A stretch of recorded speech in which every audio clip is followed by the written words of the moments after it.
Welcome back. This is Friday Drinks and Sawira Marketplace, and we've got our host, and that's Lordwick. And thank you very much, Lordwick, for hosting us. Letchworth has been fantastic in many ways. We're expecting criminals running around, but it's safe and it's clean. I think that's the thing Thank that you. I picked up quite early on. Yeah. But maybe you can tell us a little bit about yourself and Nyaradzo House in Letchworth, why you actually chose Letchworth of all places. Thank you, Friday Drinks team. It's been our pleasure hosting you for starters.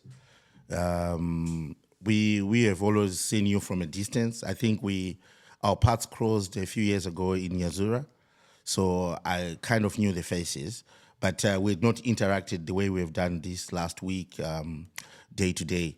And when you have always seen people on the screen, you make your own judgment on their personalities. So that some of the things I thought have been cemented, some I've dispelled, and some I've learnt. But it's been a pleasure. We won't get into details. No. We'll leave that for another day. Yeah. So in terms of us as Nyaradzo UK, obviously we part of the whole group, but looking at the diasporans that have left Zimbabwe, I think the team, strategy-wise, realized that our trail should always be where Zimbabweans are as a starting point.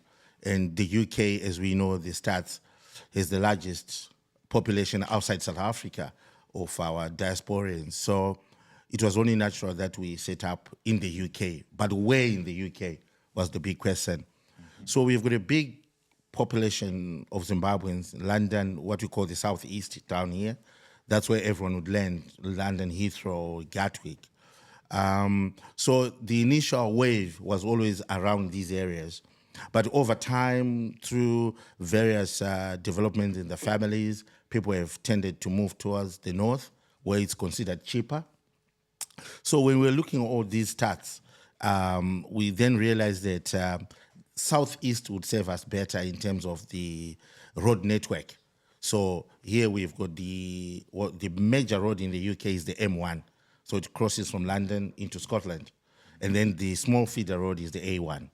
So Letchworth was not anything we really did a lot of research. I was living in Stevenage years then, and Mr. Matarinka was visiting me there with these ideas.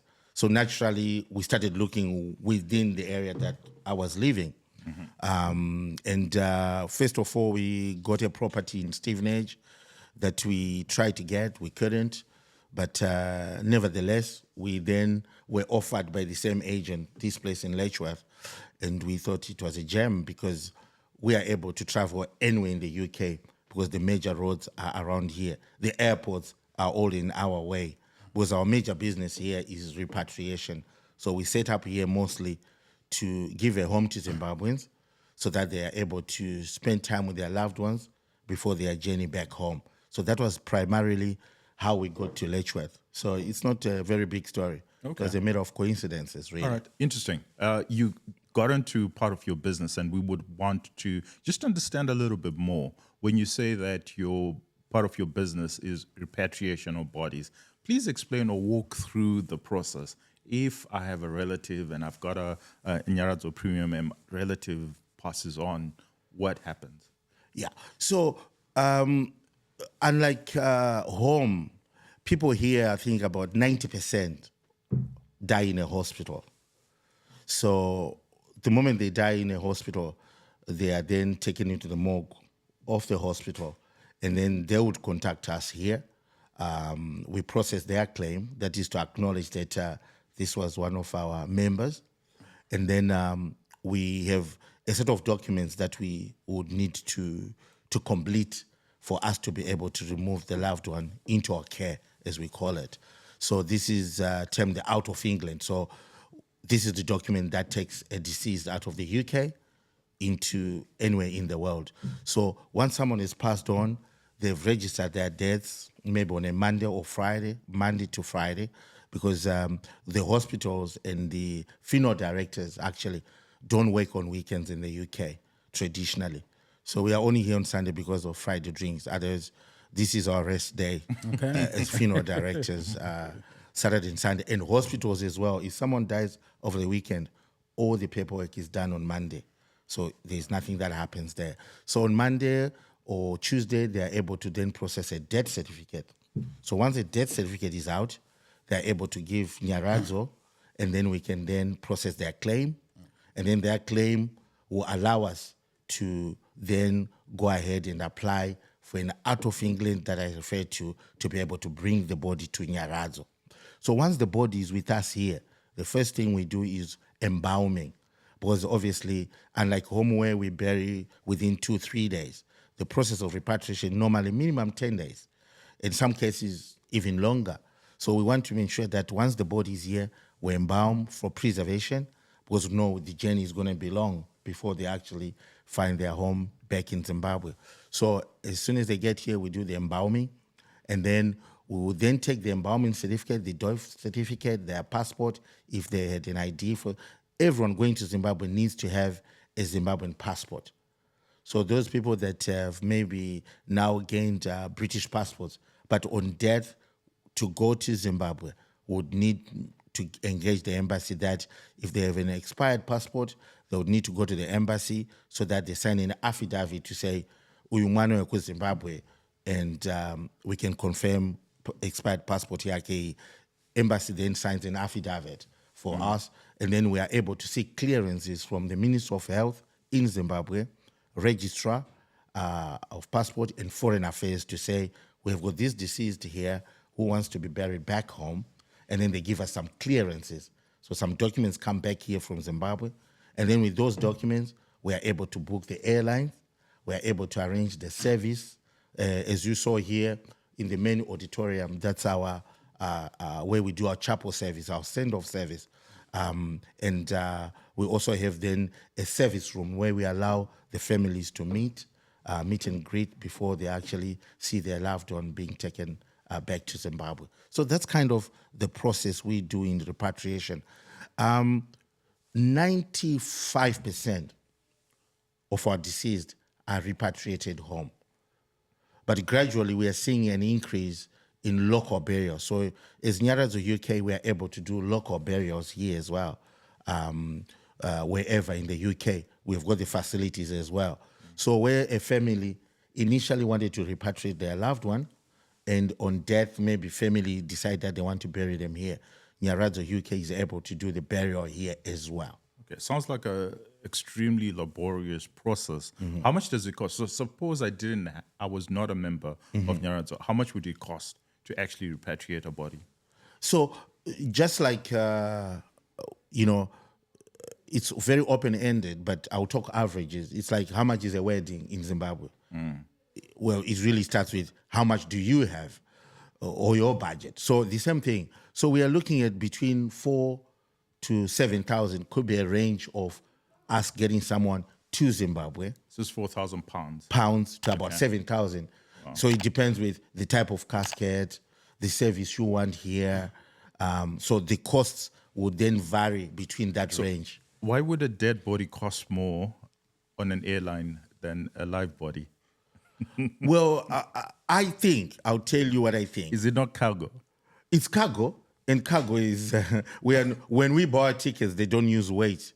But when you're sending a dead body, it's based on weight, and they've got a range. Okay. So the average person, well, I don't think I fit in that. You and me, I don't think. They consider up to 105 is the standard, right? So above that, so there's a price range up to, say, 100 kgs. And that includes the casket. So when they're doing the weight, it's just your weight and the casket. Oh, gosh. And then from 100 to about 150, there's another price. And then above that, another price. Wow. So what we try to do to look after our clients is we use repatriation coffins, which are not heavy. You know, in Zimbabwe, we use the big dome caskets. They're heavy because it's heavy wood. So we encourage them to transport their loved one in a coffin which is lighter so that we keep the costs down. And then when they get to Zimbabwe, we are able to then use those selection we have as Kalundike. You know, we manufacture caskets in our factory in Kalundik. Then we gave them an option to buy from there. Okay, so more reason why. Yeah, I wanted to just come in. Yes, so thank you. The big issue, obviously, for some of us back home, whenever we are, thinking or reflecting on our friends and loved ones in the UK, is how costly it's going to be to repatriate their body. Yeah, I think we have had several cases of people doing on GoFund.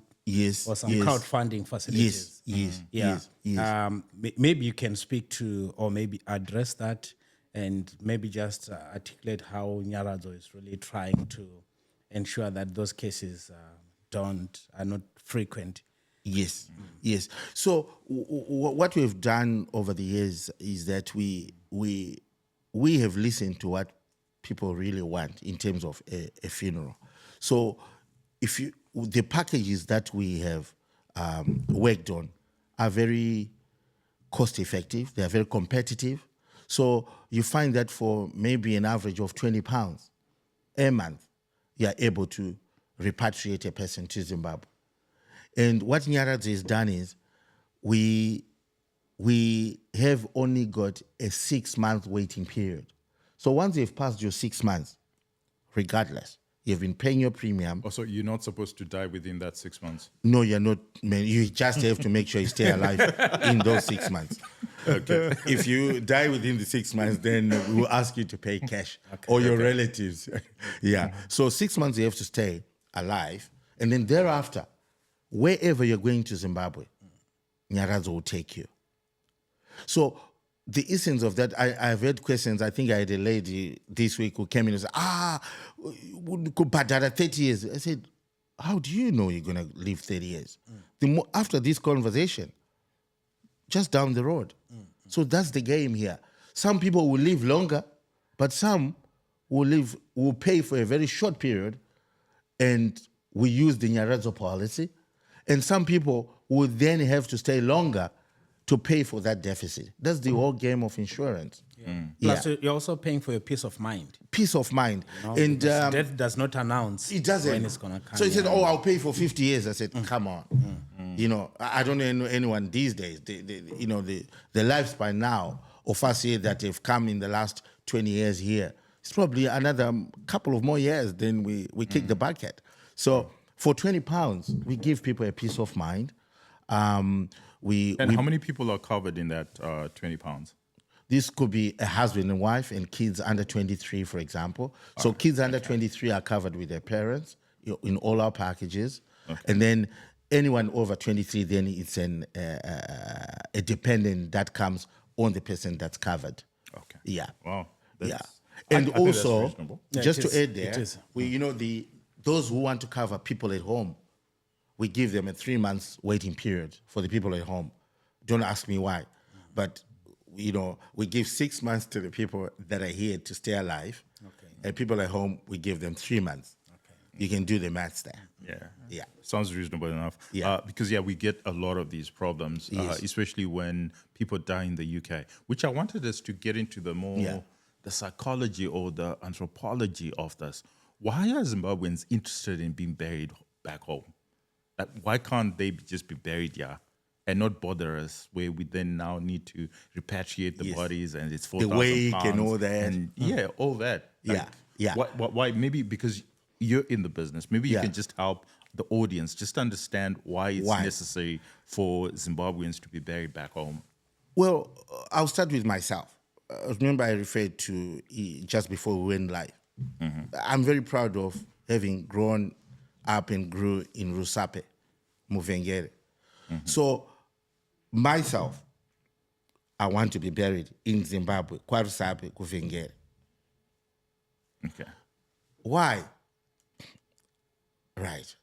So, I think it's just a sense of the heritage.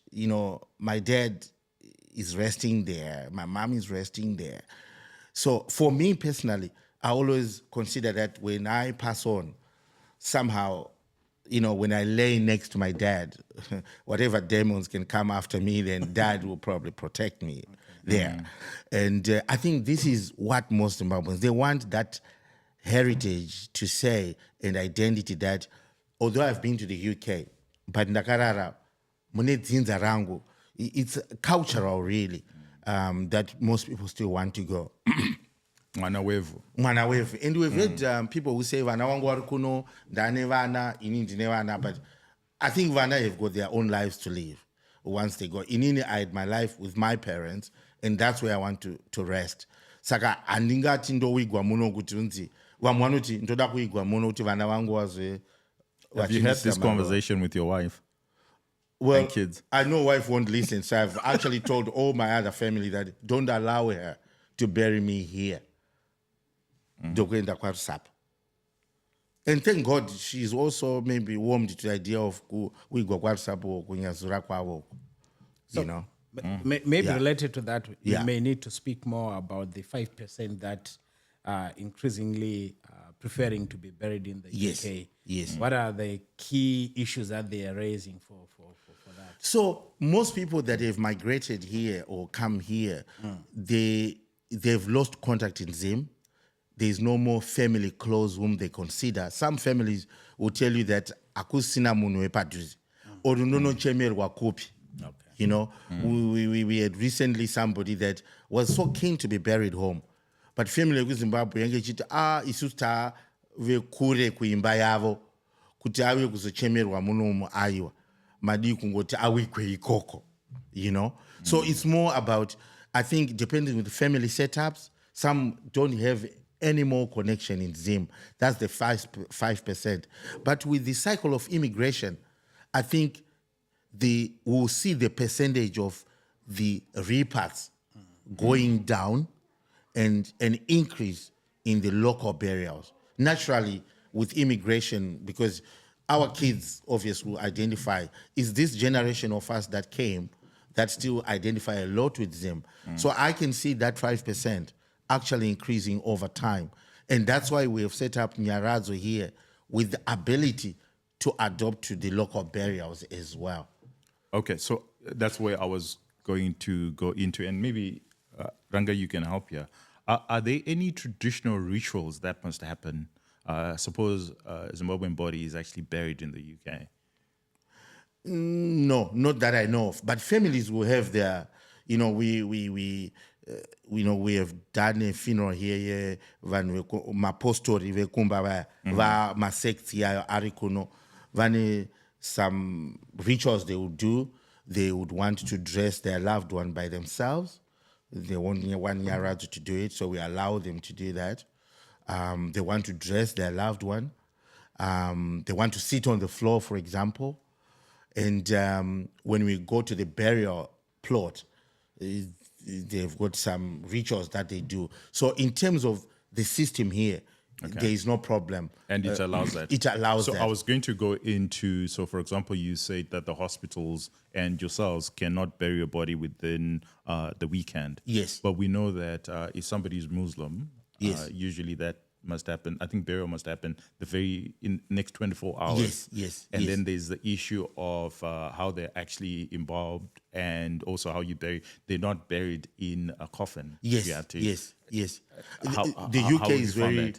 UK is very accommodating to that. Right. So I think we Zimbabweans, you know, our percentage of the Muslim or other communities is not much. We haven't, for the record here, dealt with a Muslim deceased or dead body. But I know that the system here allows them to have the 24-hour burial, though. They wouldn't. But generally, the parlors itself or themselves won't be open. But we have done here, you know, we always then consider some circumstances. Sometimes then we do help out, but generally we don't do. Ranga, are there any Shona traditional rituals that must happen for a body that's been buried away from? He's our Lokonganga. Tell us. This guy. Remind us. This guy has take us through. Has put me on the spot. I've absolutely no idea of any rituals which have to be done, but I think I would suspect that over the years we've also seen our society becoming very more flexible. Yes. Especially when they consider the distance and where the bereavement could have happened. Okay. So they try to make it easier for them. Yeah. I guess the biggest ask for them has always been, okay, Yes. so because what happens here is not really part of the funeral. For them, the funeral starts the day that the deceased body actually lands. Okay. So they can allow you to do whatever you want. Yes. Carrying them as cargo or whatever. Yeah. So, but that doesn't matter. Yeah, I wouldn't know of any specific. All right. Yeah. So and for the record, I'm not the nganga.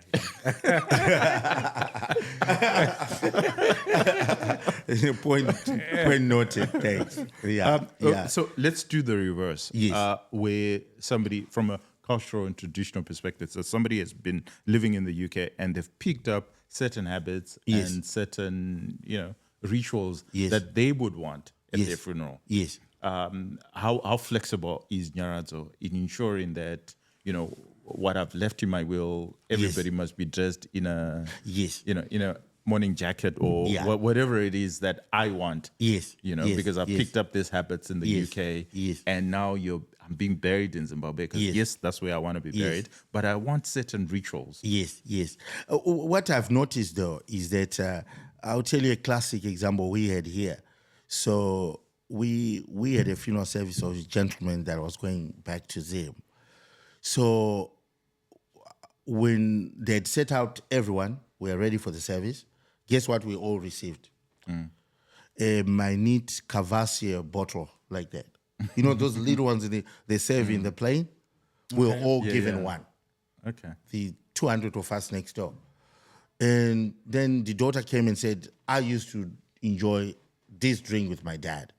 So if you don't mind, I would want everyone to take a sip of one. Yeah. So I'm thinking sounds like Rufaro. You problem, you.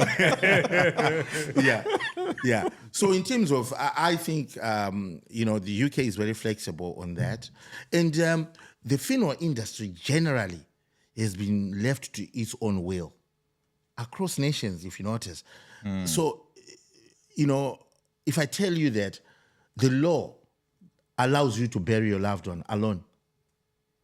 So if someone dies, your loved one, you don't want to contact a funeral director, you can just go to the hospital, take the body, go to a burial site, no problem. So that part of the tradition has been left like that. That, of course, with everything that has happened with society, but the law actually states that it's your right. If you want to bury them in a garden, just tell the local council you bury them in your garden. Just make sure you're not disregarding any bylaws, but we are allowed to do it here. Okay, no, fantastic. Okay, Yeah. so, away from dead bodies, let's actually talk business because part of the idea of UK Nyaradzo is you actually run a business. Yes. And, our show is primarily business people, especially in Zimbabwe, and we're looking at, some might, and I know that a lot are actually looking at, the UK as a potential platform in which they can actually start a business. Yeah. Could you just walk through how Nyaradzo did it? Okay. If I was to share all, then probably there's trade secrets there. But but as Nyaradzo, what we have said, I think we've been talking with you guys off the camera and in the other meetings that we have always known that we'll go further working with others, although we could go fast working by ourselves. So generally, we said we are going to set up in the UK. Once we are here, the tide needs to lift everyone else who wants to be here. And testimony to that is how we have come up with, the marketplace, which we are here for, and you guys, to say that we are here, but we don't want everyone to come and set up a brick and mortar like we've done. We are here. We are the forerunners. We are happy to share our platform with other corporates in Zimbabwe who want to also tap into that diasporian market. So among the other things we've done whilst we are here is we've been supporting one of the biggest cultural events in the UK for diasporans, Zimfest. So when we started working with Zimfest, they were attracting about 5,000 crowd. But since we've started working with them, on record, we've done almost 12 to 13,000 people, Zimbabweans, coming into one place over a weekend. And we want events like that, the Zimfest. We have now taken on the famous Duke and Slay that happens in Zimbabwe. We've brought it to the UK. We support the gospel quartets, choirs through AfriPraise that we work with. So these are all our efforts to bring the Zimbabwean diaspora in one place so that our corporates are able to tap in with their products for them. So this is us bringing everyone along to where we are right now. Okay. And how difficult or how easy is it for a company to set up actually in the UK from a regulation perspective, tax, and everything else? I think setting up, it depends. We are in the funeral industry, which is, like I said, not as regulated. But I know that setting shop here is not any difficult because we were supported, however, by the British Embassy back in Harare when we were coming over here. We have also engaged the Zimbabwean Embassy over here to allow us easy passage, which I think everyone has got access to be able to then put their proposals of what they want to set up. I think you heard the Councillor Daniel Allen speak to how happy they are that Nyaradzo is there in their community because we employ almost 15 people here at a time who are local people. So we are also bringing direct investment into the UK ourselves by creating jobs for the locals. Yeah. So I think that they are not averse to any business ideas that does not obviously go against any of their regulations. As long as you are sticking to the rules, I think the British are also open for business for our Zimbabwean corporates. All right. And then to someone who is prevaricating and thinking about the idea, but hasn't really cemented on, should they really come to the UK? What's your pitch on why Zimbabwean businesses need to actually come here and, set shop diaspora, and the diaspora population that's actually here? Well, my thinking, correct me, is that obviously the disposable income available to the Zimbabweans that are here is slightly better than the Zimbabweans back home because we know the challenges that we've been facing the last few years.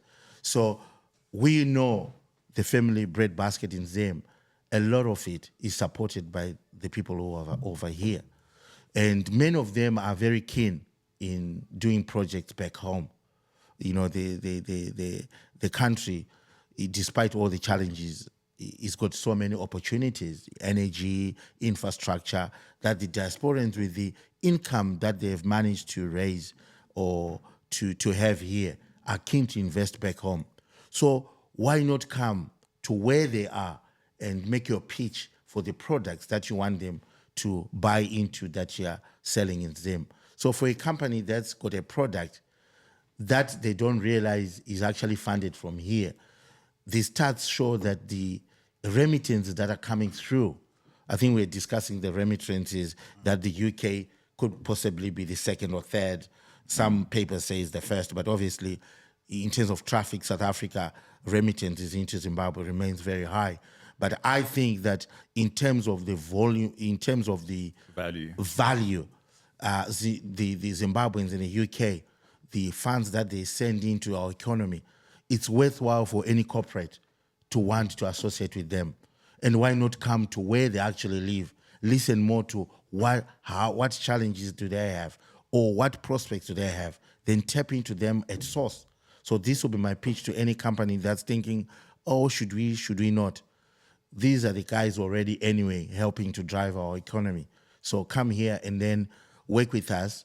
We have created these opportunities that you can easily plug in. You don't have to reinvent the wheel. Nyaradzo is already here. Your Sawira is already here to work with you to tap into that market. Yeah.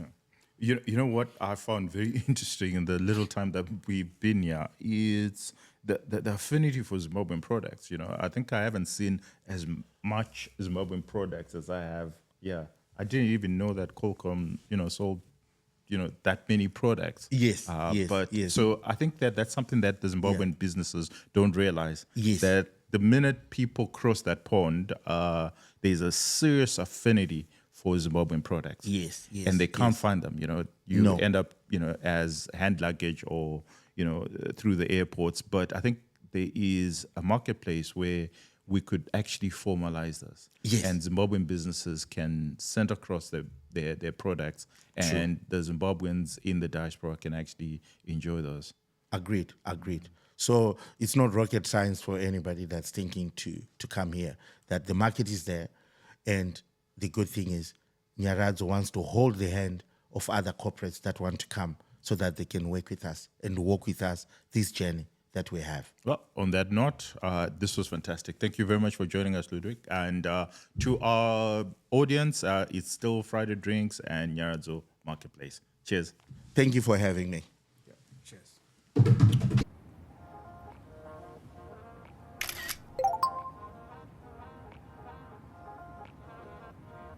Sending money from the UK to Zimbabwe? Look no further. Introducing Sawira Money, your gateway to seamless money transfers. You can collect at Sawira Money Transfer Agency offices at selected Nyaradzo branches. With Sawira, it's quick, easy, done.